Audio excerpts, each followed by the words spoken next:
ఇది పెద్ద మూవీ ఇంతవరకు ఎవరన్నా చూడకుండా ఉంటే మాత్రం ఖచ్చితంగా ఈ వీడియోని అయితే ఎక్కడితోనే స్కిప్ చేసేయండి. ఇది ఫుల్ స్పాయిలర్ రివ్యూ, మొత్తం స్టోరీ గురించి కూడా ఈ వీడియోలో అయితే మనం మాట్లాడుకుందాం గైస్. ఫస్ట్ డే కలెక్షన్ ఏంటో చూసేస్తే 136 crores అయితే ఫస్ట్ డే కలెక్ట్ చేసింది. పెద్ద జనాల ఆకలి మీద ఉన్నారనేసి నేను నా ప్రీవియస్ చాలా వీడియోలో అయితే చెప్పాను. ఆ ఆకలినంతా ఇప్పుడు ఈ పెద్ద మూవీ అయితే తీర్చుకుంటున్నారు గైస్. ఈ మూవీ స్టార్ట్ అవ్వడమే ఒక స్పోర్ట్స్ క్లబ్తో స్టార్ట్ అవుతుంది. సో ఇంకా ఇండియాకి గోల్డ్ మెడల్ తెచ్చే వాళ్ళు లేరా అనే లెక్కలో అయితే మాట్లాడుతూ ఉంటారు. అట్లా మాట్లాడుతూ ఉన్నప్పుడు ఇంకా ఇండియాకి నెక్స్ట్ ఇయర్లో స్పోర్ట్స్లో చాలా గోల్డ్ మెడల్ కావాలనేసి ఆ స్పోర్ట్స్ మినిస్టర్ అయితే చెప్తాడు. దానికోసం ఒక ఆఫీసర్ అయితే వెళ్తూ ఉంటే ఒక దీన్ని చూసిపోయేసి ఫుట్బాల్ ఆడే వాళ్ళని కానీ, ఇంకా క్రికెట్ ఆడే వాళ్ళని, కుస్తీ ఆడే వాళ్ళని, ఇంకా రన్నింగ్ చేసే వాళ్ళందరినీ వీళ్ళని అడిగితే వాళ్ళలో ఒక్కొక్కరు నా ఫేవరెట్ ప్లేయర్ పెద్ద అని చెప్పుకొని వస్తారు.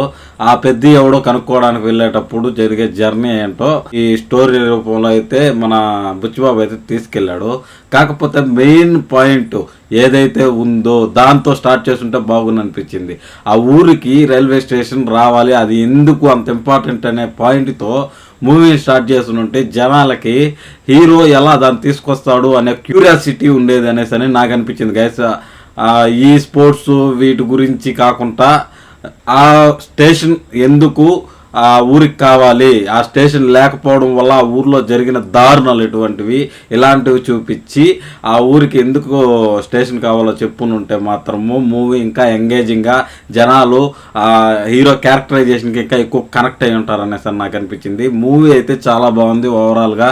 కాకపోతే ఎక్కువ జనాలు దానికి కనెక్ట్ అవ్వలేకపోతున్నారు ఆ పాయింట్కి అనేసి నాకు అనిపించింది. నేనైతే పర్సనల్గా కనెక్ట్ అవ్వలేకపోయాను. కాకపోతే మూవీ నడిచే కొద్దీ ఆ నరేషన్లో అయితే ఆ ఊరికి ఎందుకు స్టేషన్ కావాలనేసి అక్కడక్కడ మీకైతే చూపించుకుంటూ వస్తూ ఉంటారు కదా. ఇంకా హీరోయిన్ ఎందుకు ఉందో ఈ మూవీలో నాకైతే ఇప్పటి వరకు కూడా క్లారిటీ లేదు. అసలు హీరోయిన్ అవసరమే లేనటువంటి మూవీ ఇది నాకు అనిపించింది. అసలు హీరోయిన్ క్యారెక్టరైజేషన్ ఎందుకు పెట్టారో, ఇంకా జనాల కోసం కమర్షియల్ ఎలిమెంట్ కోసమే అన్న పెట్టారేమో అనేసి నాకు అనిపించింది. ఇంకా నెక్స్ట్ విషయానికి వచ్చేస్తే మన పెద్దగాడైతే క్రికెట్ ఎక్సలెంట్గా ఆడతాడు. ఆటకూలి అనే దీంతో వేలం పాటేసి మరి మన పెద్దగాని పాడుకొని క్రికెట్ ఆడేదానికి పిలిపించుకుంటారు. ఫస్ట్ ఇంట్రడక్షన్ షాట్ కూడా మన పెద్దగాడిది అదే.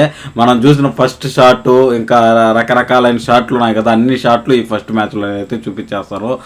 అది నాకు కొంచెం డిసప్పాయింట్ అనిపించింది. ఇంకా నెక్స్ట్ మ్యాచ్ ఇంకొక మ్యాచ్ ఉంటుంది, దాంట్లో కూడా కొన్ని రకమైన షాట్లు అయితే చూపించట బాగుంది అనిపించింది.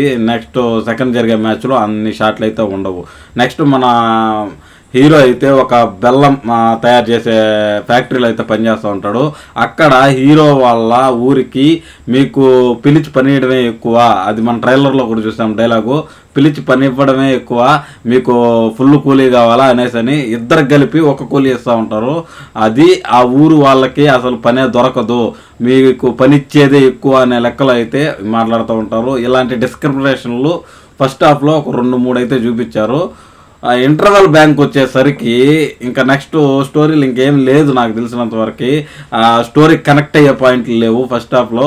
నెక్స్ట్ ఇంటర్వెల్ బ్యాంకే స్టోరీకి కనెక్ట్ అయ్యే పాయింట్. మన అప్పన్న సూర్య క్యారెక్టర్ అయితే ఉంది కదా జగపతి బాబు గారిది, జగపతి బాబు గారు అయితే చనిపోతారు. ఆయన చనిపోవడానికి ఒక కారణం అయితే ఉంటుంది. ఒక ఎమ్మెల్యేని వెళ్ళి కలుస్తారు. అక్కడ ఆ ఎమ్మెల్యే పంచి లాగేయడం వల్ల మన జగపతి బాబు గారిని అయితే తీవ్రంగా కొడతారు. ఇంకా మనం ఏమి చేసినా మనకు ఓటు హక్కు లేదు కాబట్టి మనకి ఎవ్వరూ హెల్ప్ చేయరనే దేని పరిస్థితుల్లో రైలుకి అడ్డం వెళ్ళి రైలు పట్టాల మీద నిలబడుకొని జెండా ఊపుతూ ఉంటాడు. మన పెద్దగాడైతే ఆయన్ని కాపాడడానికి ట్రై చేసినా కానీ ట్రైను గుద్దేసి ఆయన అయితే చనిపోస్తాడు. చనిపోయిన తర్వాత మన పెద్దగాడైతే ఆ ఊరు వాళ్ళందరూ కలిసి ఆ రైల్వే ట్రాక్ని పెరికేసి దాన్ని అయితే తగలబెట్టేస్తారు. ఆ ఎమోషన్ అయితే వర్కౌట్ అయింది. వాళ్ళందరినీ తీసుకెళ్ళి పోలీసులు వాళ్ళని కొల్లబొచ్చేస్తారు ఒక రైళ్ళు బిగించేటువంటి ఒక ఫ్యాక్టరీలో. అక్కడైతే పోలీసులు కొట్టేసి వీడికి ఐడెంటిటీ లేదు, వీడికి సంబంధించిన వాళ్ళు ఎవరన్నా ఉన్నారా, వీడికి సంబంధించిన వాళ్ళ ఐడి, ఇద్దరు ఐడి తెస్తేనే వీడి శవాన్ని మీకు ఇస్తాం, లేదంటే మున్సిపాలిటీ వాళ్ళకి అప్పచెప్పేస్తాం అనే లెక్కలు అయితే మాట్లాడుకుంటారు. అది జరిగిన తర్వాత హీరో వీడే మా అందరి ఐడెంటిటీ వీడు తెలియని వాళ్ళు ఉండరు, ప్రతి రైల్ డ్రైవర్ కానీ ఇంకా మీ ఆఫీసుల చుట్టూ కానీ తిరిగే వాళ్ళందరినీ ఎవరిని అడిగినా మన అప్పన్న సూరి గారిని అయితే గుర్తుపడతారు అనే లెక్కలో చెప్తారు. కాబట్టి ఆ మారితో చెప్పి ఇంకా పోలీసులు కొట్టినప్పటికి కూడా ఎటువంటి ఉపయోగం లేకుండా మన వాళ్ళందరూ కొట్టేసి ఇంకా ఆ శవాన్ని అయితే మున్సిపాలిటీ వాళ్ళకి ఇచ్చేసి పంపించేస్తారు. ఇంకా పెద్దిగాడు మాత్రం మనం ఐడెంటిటీ సంపాదించాలి అనేసి అక్కడ నిర్ణయించుకొని కుస్తీకి అయితే వెళ్తాడు. ఈ కుస్తీ గురించి మాట్లాడాలి మనము. సెకండ్ మ్యాచ్ ఉంటుందని చెప్పినావు కదా, ఈ క్రికెట్ ఆడే 2 టీములు కలిసి పుడిసి మన పెద్దిగాడి వాల్యూ తగ్గించేయాలనేసి ఈ ఆ మ్యాచ్ని అయితే ఓడిపోయేలా చేస్తారు. ఆ మ్యాచ్ చూసినటువంటి మన కుస్తీ మాస్టర్ అయితే అదే మన శివన్న క్యారెక్టరైజేషన్ అయితే కుస్తీ నేర్పిస్తాను వస్తామంటే కూలీ ఎంత అని అడుగుతాడు మనోడు. అందుకనేసి పోరా కొండ నా కొడక అని చెప్పి తిట్టేసి వెళ్ళిపోతాడు. అట్లా వెళ్ళిపోయిన తర్వాత ఇప్పుడు నాకు సింగిల్గా ఐడెంటిటీ కావాలి, నన్ను గుర్తుపట్టాలి ప్రపంచం అంతా దేశం అంతా అనే లెక్కలో అయితే మన పెద్దగాడైతే కుస్తీ ట్రైనింగ్కి వెళ్తాడు. కుస్తీ అక్కడికి ఇంటర్వెల్ అయితే పడుతుంది. ఆ కుస్తీ ట్రైనింగ్కి కూడా తీసుకోవడానికి కొన్ని స్ట్రగుల్స్ అయితే ఫేస్ చేస్తాడు. ఒక టెస్ట్ లాంటిది అయితే పెడతాడు ఆయన మన శివన్ అయితే. అది పెట్టి ఆ కుస్తీ నేర్పించి తర్వాత అయితే నేషనల్స్ లెవెల్స్కి వెళ్తాడు, సెమీఫైనల్స్కి వెళ్తాడు. సెమీఫైనల్స్కి వెళ్ళే లోపు ఒక చిన్న కాలు ఫ్రాక్చర్ అయిపోతుంది. కాలు మీద ఎక్కువ వెయిట్ అయితే పెట్టలేడు, ఇంకా ఈ గేమ్కి పనికిరాడు అనేసి డాక్టర్లు అయితే చెప్పేస్తారు గైస్. చెప్పిన తర్వాత ఇంకా మన పెద్దిగాడు ఓడిపోయిన తర్వాత కూడా మన పెద్దికి డబ్బులు ఇస్తారు, ఇంకా గవర్నమెంట్ జాబ్ ఒకటి ఇస్తారు, స్థలం ఒకటి కూడా ఇస్తారు. ఇవన్నీ ఇచ్చిన తర్వాత కూడా అవేవి నాకు వద్దు అనుకొని ఆ ఊరు వాళ్ళకి ఇచ్చేసి ఆ డబ్బులు ఆ స్థలము ఇంకా గవర్నమెంట్ జాబ్ లెటర్ కూడా చింపేసి ఢిల్లీకి వెళ్ళి రైలు ఎలా అన్నా సాధించాలి రైల్వే స్టేషన్ మన ఊరికి అనేసి అందరి చుట్టూ తిరుగుతాడు. రైల్వే మినిస్టర్ కాడికి వెళ్తే నువ్వు ఓడిపోయినోడివి, నువ్వు ఓడిపోయినందుకు నీకు గవర్నమెంట్ జాబ్ ఇచ్చుంటారు కదా, నువ్వు ఓడిపోయావని నీకు ఒక పత్రం ఇచ్చుంటారు కదా అనేసి చెప్తాడు. అప్పటికీ పని జరగకపోయేసరికి మన పెద్దిగాడు వెళ్ళి ఇంకా ఏం చేయలేని పరిస్థితుల్లో నడుచుకుంటూ వెళ్తూ ఉంటే ఈ రన్నర్స్ పరిగిస్తూ ఉంటారు. కాళ్ళు లేని వాళ్ళు ఒక ఎక్విప్మెంట్ లాంటిది పెట్టుకొని, అది ఇక్కడ మీకు స్క్రీన్ మీద కనపడుతూ ఉంటుంది. అది చూసిన తర్వాత రైలు ఎక్కి మరి తన కాలుని తనే తెగ్గొట్టుకొని మరి అంటే తన కాలుని రైల్లో వెళ్తూ ఉండగా బయటకు పెట్టి అక్కడ ఏదో పోల్ ఉంటుంది దానికి తగిలి ఆ కాలు అయితే కట్ అయిపోతుంది. కట్ అయిపోయిన తర్వాత ఇంకా దాన్ని ప్రాక్టీస్ చేసి ఇంటర్నేషనల్ వెళ్ళి ఇంటర్నేషనల్లో మన ఇండియాకి అయితే గోల్డ్ మెడల్ తెస్తాడు. ఆ గోల్డ్ మెడల్ తెచ్చిన తర్వాత ఆ గోల్డ్ మెడల్ని తిరస్కరించి ఆ గోల్డ్ మెడల్ నాకు వద్దని చెప్పేసి నాకు మైక్ కావాలని చెప్పేసి మాట్లాడతాడు. మాట్లాడిన తర్వాత అయితే రైల్వే స్టేషన్ వస్తుంది గైసా. ఇది స్టోరీ అయితే మొత్తము మన పెద్దిగాడి స్టోరీ. కాకపోతే ఈ ఎమోషనల్ ఎలిమెంట్స్ ఏమున్నాయో ఆ ఎమోషనల్ ఎలిమెంట్స్కి కొంతమంది కనెక్ట్ అవ్వలేకపోతున్నారు.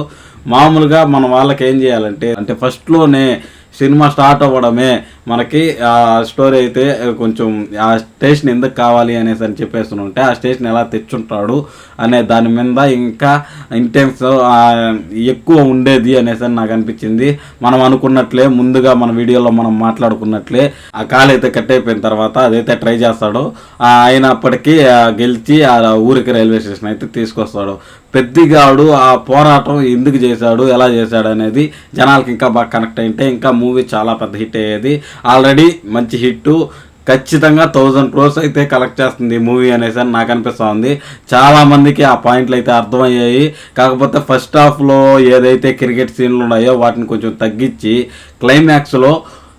క్లైమాక్స్లో ఏదైతే రన్నింగ్ ఉందో ఆ రన్నింగ్కి పడిన స్ట్రగుల్ని, ఆ రన్నింగ్లో ఎలా గెలిచాడు, ఆ రన్నింగ్కి ఎవరు కోచింగ్ ఇచ్చాడు, ఇప్పుడు కుస్తీకి నువ్వు అంత పెద్ద పెట్టి కోచింగ్ అవన్నీ పెట్టి మరీ చూపించావు కదా, అదేవిధంగా రన్నింగ్కి కూడా చూపించుంటే బాగుందనేసి నాకు అనిపించింది. గైస్ మీ ఒపీనియన్ ఏంటో చెప్పండి. ఈ పెద్దిగాడి మూవీ అయితే ఖచ్చితంగా 1000 crores అయితే కొడుతుంది అనిపిస్తుంది. ఎందుకంటే ఈ పెద్దిగాడి సినిమా కోసం చాలామంది ఆకలితో వెయిట్ చేస్తూ ఉన్నారు. సినిమా అయితే ఎక్కడ కానీ క్వాలిటీలో కానీ ఏ మెజర్మెంట్లో కానీ తగ్గలేదు. నాకైతే చాలా బాగా నచ్చింది.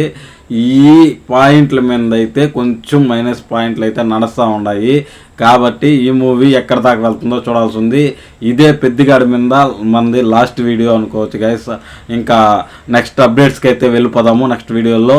Thanks for watching guys. ఎక్కడ దాకా చూసారంటే ఎంతో కొంత మీకు ఇన్ఫర్మేషన్ ఇచ్చానని అనుకుంటున్నాను. Thanks for watching. Bye bye. Now love you all. జై